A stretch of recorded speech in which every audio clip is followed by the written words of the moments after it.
गायत्री मंत्र हमारे साथ साथ। ओम भूर्भुवः स्वः तत्सवितुर्वरेण्यं भर्गो देवस्य धीमहि धियो यो नः प्रचोदयात्।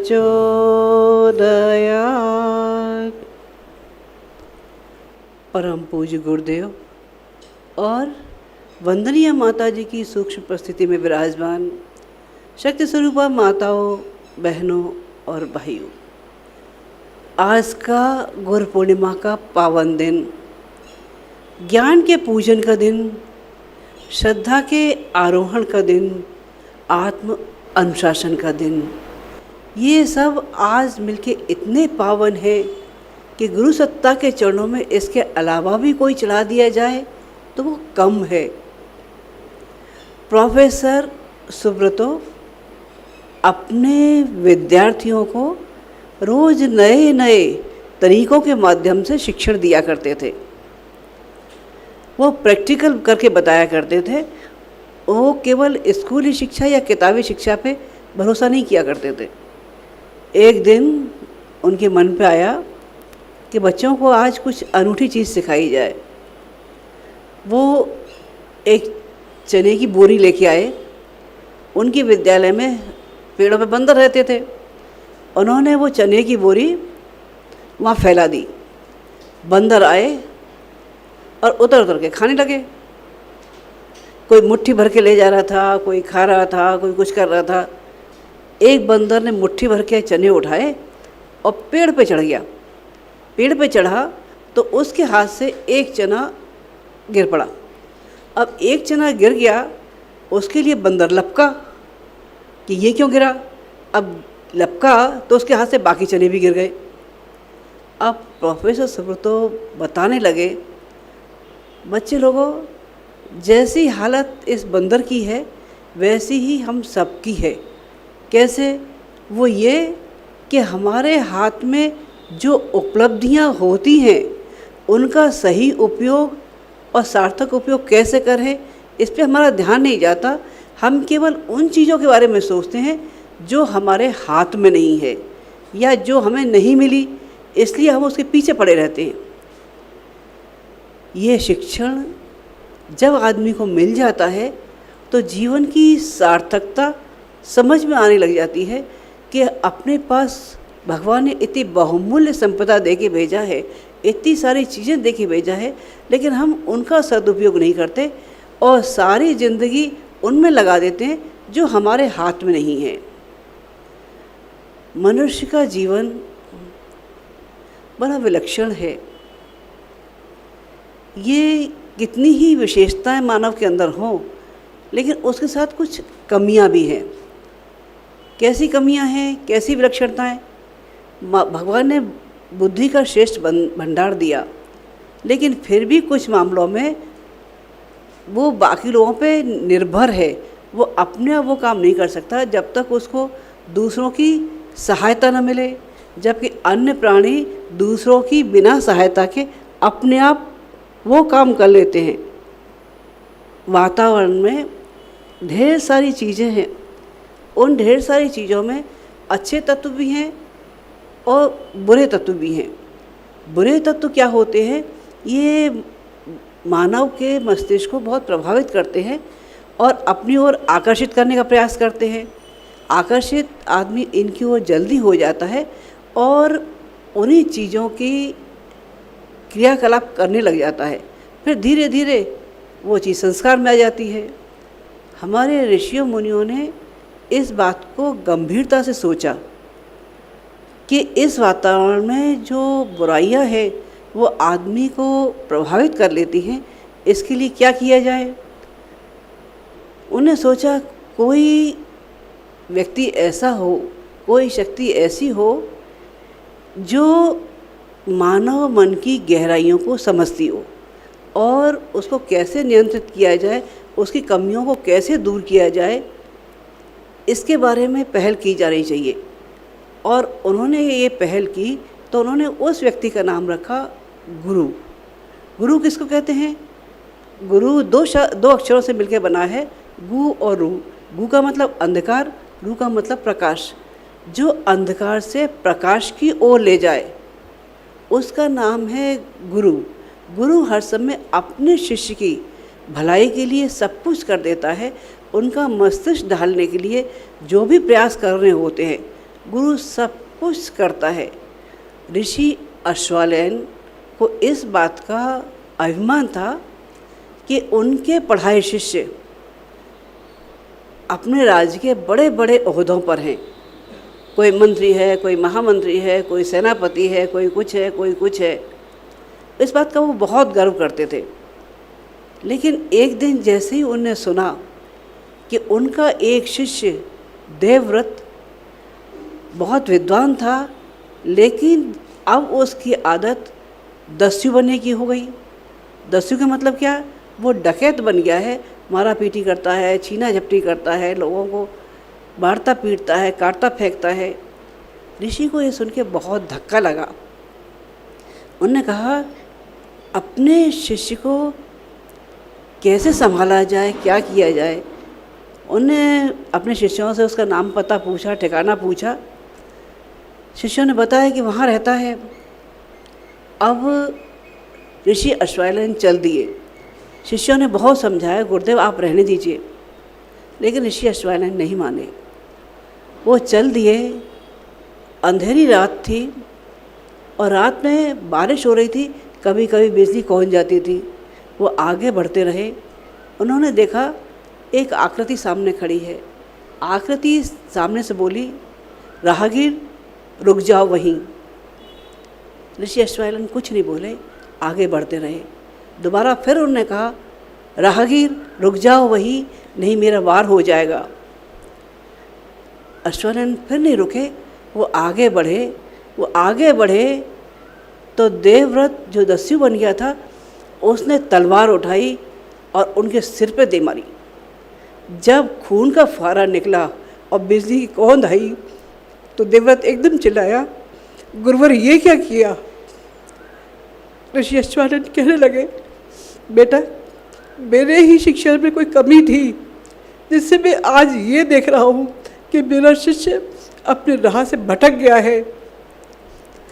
देवव्रत उसी दिन से सब कुछ छोड़कर ऋषि के आश्रम में आ गया और फिर उसने वो सब काम किए जिसमें गुरु को नाज था। पूरा आश्रम उसने संभाला। ये बात जब मन में आ जाती है गुरु के, तब शिष्य का कायाकल्प हो जाता है। गुरु और शिष्य दोनों ही सामर्थ्यवान होने चाहिए। आज ब्रह्मा जी का भी दिन है। आज के दिन ब्रह्मा जी ने गायत्री मंत्र के जाप के बाद जिस ज्ञान को पाया था, उस ज्ञान को उन्हें 4 भागों में विभक्त किया था, जो क्रम से 4 वेद कहलाए। ओम भूर्भुवः स्वः ऋग्वेद कहलाए, तत्सवितुर्वरेण्यम यजुर्वेद कहलाए, भर्गो देवस्य धीमहि सामवेद कहलाए और धियो यो नः प्रचोदयात् अथर्ववेद कहलाए। और आज का दिन जो क्रमशः ब्रह्मा जी के 4 मुँह, विष्णु की 4 भुजाएं और कल्प वृक्ष के 4 फल भी कहे गए। आज के दिन को व्यास पूर्णिमा भी कहा जाता है। व्यास वो जिसकी वाणी, लेखनी और चरित्र इतना सामर्थ्यवान हो, जिससे वो लोगों की दिशा धारा बदलने की सामर्थ्य रखता हो, ऐसे व्यक्ति को व्यास या गुरु की संज्ञा दे दी जाती है। वेद जब लोगों को समझ में नहीं आए संस्कृत निष्ठ होने की वजह से, तो व्यास जी ने उनको सरल भाषा में कहानी रूप में प्रस्तुत किया, जिनको पुराण नाम दिया गया, ब्रह्मसूत्र नाम दिया गया और श्रीमद् भागवत का नाम दिया गया। ये व्यास पूर्णिमा को गुरु पूर्णिमा भी कही जाती है। आज आध्यात्म की जितनी भी सिद्धियां हैं, ये कहा जाए कि आध्यात्म सिद्धिनिष्ठ होती है, तो उसके पीछे एक ही चीज़ है, एक ही आधार है, जिसका नाम है श्रद्धा। श्रद्धा न हो तब बात बनती नहीं। ये श्रद्धा जब मन में उभरती है तो मिट्टी के अंदर गुरु और पत्थर के अंदर देवता पैदा कर देती है। मीरा को पत्थर के कृष्ण गोपाल उसका जहर का प्याला पी जाया करते थे और रामकृष्ण परमहंस की काली अपने हाथ से भोजन कराया करती थी। और गुरु द्रोणाचार्य अपने एकलव्य को वो तीरंदाजी सिखा गए जो साक्षात बैठे हुए अर्जुन को नहीं सिखा सकते। श्रद्धा जब उभरती है तो आदमी ऐसे ऐसे काम कर जाता है कि उसे खुद कल्पना नहीं होती। एक बार एक गांव में कुछ लोग जा रहे थे, उनको नदी पार करनी थी।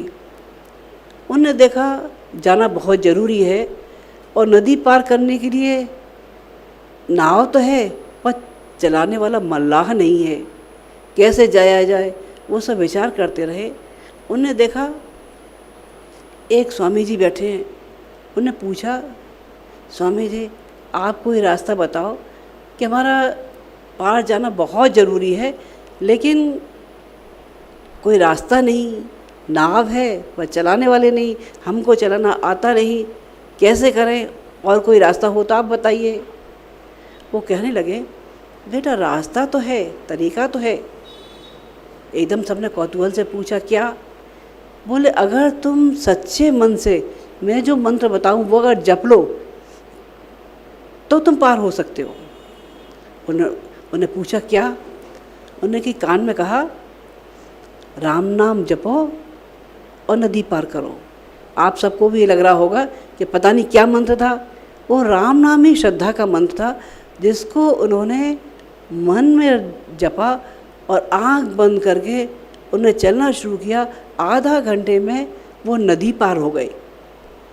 ये बात वहाँ कुछ मुस्लिम भाई भी देख रहे थे।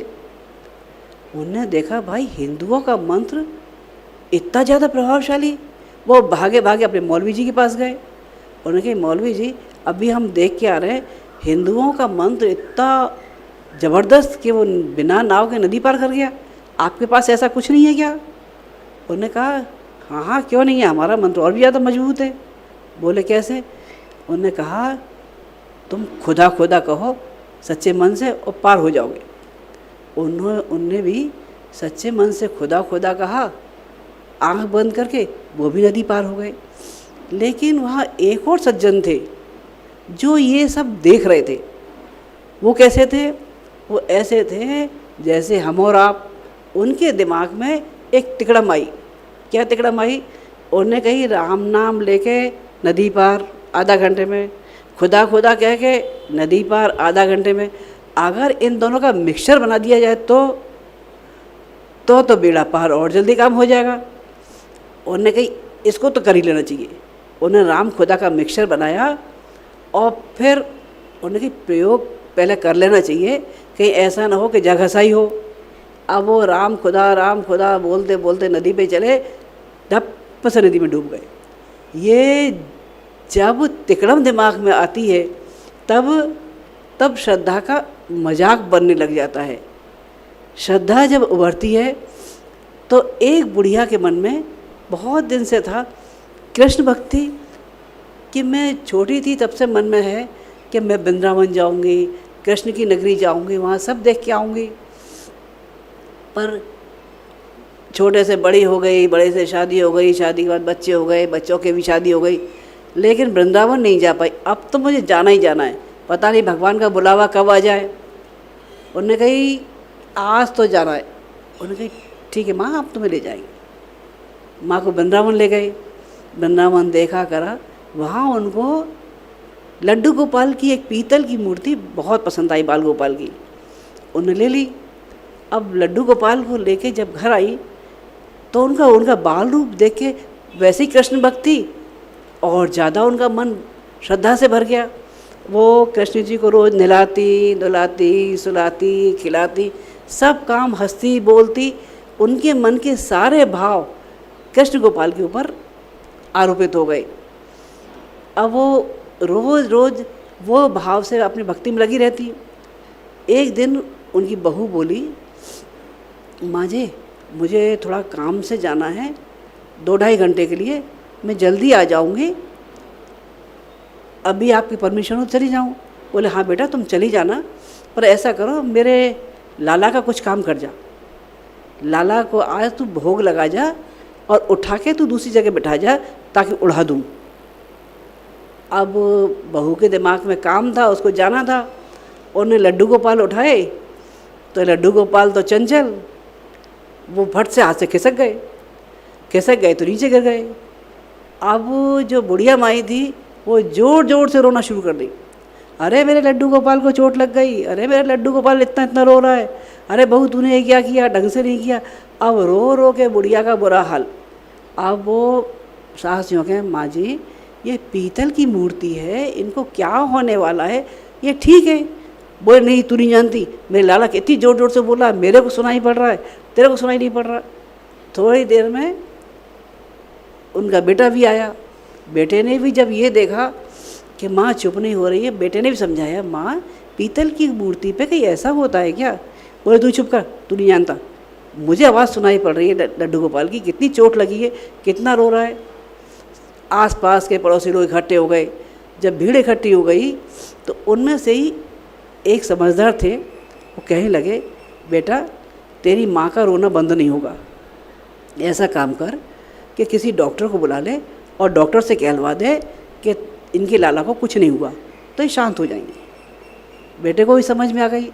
उनने 2-4 जगह फ़ोन किया, ऐसे ऐसे बात है, तो डॉक्टर ने मना कर दी। बोले क्या मूर्ति के पीछे हम अपनी प्रैक्टिस बिगाड़ें, वो नहीं जाना। फिर एक से उन्होंने कहा कि आपको अच्छी फीस दूंगा। अब डॉक्टर तैयार हो गए। डॉक्टर साहब आए, उन्हें क्या बात है माँ जी। बोले लड्डू गोपाल को चोट लग गई, इतना रो रहा है, इतना रो रहा है। उन्होंने उल्टा पलटा, उन्होंने कि बिल्कुल ठीक है, कहाँ रो रहे हैं। बोले नहीं डॉक्टर साहब आपने ढंग से चेक नहीं किया है। बोले क्या चेक करना था। बोले आपके डब्बे में कान में लगाने वाली जो मशीन है ना, उससे सुनो। अब वो डॉक्टर साहब यहाँ सोचें ये बुढ़िया बड़ी तेज़ है। बोले इसको ये भी मालूम है कि कान में मशीन लगा के सुना जाता है। अब उनने डब्बे में से निकाली मशीन। अब जब वो स्टेथोस्कोप निकाला और जब लड्डू गोपाल के ऊपर रखा उन्होंने छाती पे, तो डॉक्टर साहब परेशान हो गए। कभी बुढ़िया को देखते, कभी लड्डू गोपाल को देखते, उनके माथे पे पसीना आने लग गया। वो हक्का बक्का रह गए, उनको समझ में नहीं आया कि वो क्या प्रतिक्रिया दें। वो उठे, उनके हाथ से स्टेथोस्कोप छूटा, वो चुपचाप चल दिए। बुढ़िया कहने लगी डॉक्टर साहब आप कहाँ जा रहे हो। बोले माई मैंने अब तक की पढ़ाई में ये पढ़ाई कभी नहीं पढ़ी, पर अब मैं वहाँ जा रहा हूँ जहाँ से तुमने ये पढ़ाई पढ़ी है। वो उन्होंने डॉक्टरी छोड़ी और वो तपस्या के लिए बाहर निकल गए। श्रद्धा जब उभरती है तब लड्डू गोपाल में प्राण भर देती है और लड्डू गोपाल की आवाज़ सुनाई पड़ने लग जाती है। ये श्रद्धा जब उभरती है तो आदमी अपनी सारी ज़िंदगी दांव पे लगा देता है। गुरुदेव एक बात कहते रहे, हमने अपनी श्रद्धा अपने गुरु के चरणों में अर्पित की। हमारा इष्ट, हमारा आराध्य वही दरिद्र नारायण है, जिसके तन पे कपड़ा नहीं है, जिसके बाल खुले हैं, वो दरिद्र नारायण हमारा इष्ट है, हमारा आराध्य है। वो जिंदगी भर अपनी श्रद्धा की लाठी टिकाए आगे बढ़ते रहे और उनके चरणों में सब कुछ समर्पित करते रहे। कहीं परीक्षा कैसी भी आई वो कभी पीछे नहीं हटे। 17 साल तक मथुरा में बिना लाइट के, केवल मिट्टी के तेल की लालटेन पे उन्होंने जप साधना की, स्वाध्याय किया, लेखन किया। बिजली, पानी, बिजली सब गायब।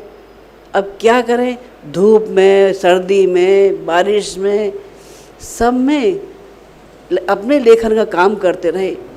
एक बार ऐसा हुआ कि तपोभूमि की ज़मीन खरीद ली गई थी, लेकिन समस्या अभी आ गई थी कि ज़मीन तो खरीद ली, लेकिन केवल ज़मीन खरीदने से ही तो सब कुछ नहीं हो जाता, आगे का निर्माण जब तक ना हो तब तक कैसे हो। गुरुदेव के मन में था कि हम ऐसा टकसाल बनाएं जिसमें महामानव गढ़े जा सकते हों। वो चिंता में थे, अब पैसा कहाँ से आए। मेरा गुरुदेव ने अपना सारा पैसा, गांव का पैसा गांव में लगा दिया। बालकों का विद्यालय, लड़कियों का महाविद्यालय, हॉस्पिटल, शक्तिपीठ, ये गांव की गांव में दे दी। उनको चिंतित देख के माता जी कहने लगी, आज क्या बात है, आपको इतना परेशान नहीं देखा। कहने लगे, और कोई बात नहीं, अब ज़मीन तो खरीद ली, लेकिन अब तपोभूमि का निर्माण कैसे होगा। उन्हें क्यों? बोले, मैं ब्राह्मण हूँ, किसी से मांग भी नहीं सकता और अपने हाथ में कुछ है नहीं। माता जी कहने लगी, आप क्यों चिंता करते हो। माता जी अपने सारे जेवर लेके आई और गुरुदेव के हाथ में रख दिए। गुरुदेव कहने लगे, एक तो ये स्त्रीधन और दूसरे तुम्हारे जेवर, मैं कैसे इनको दांव पे लगा दूँ।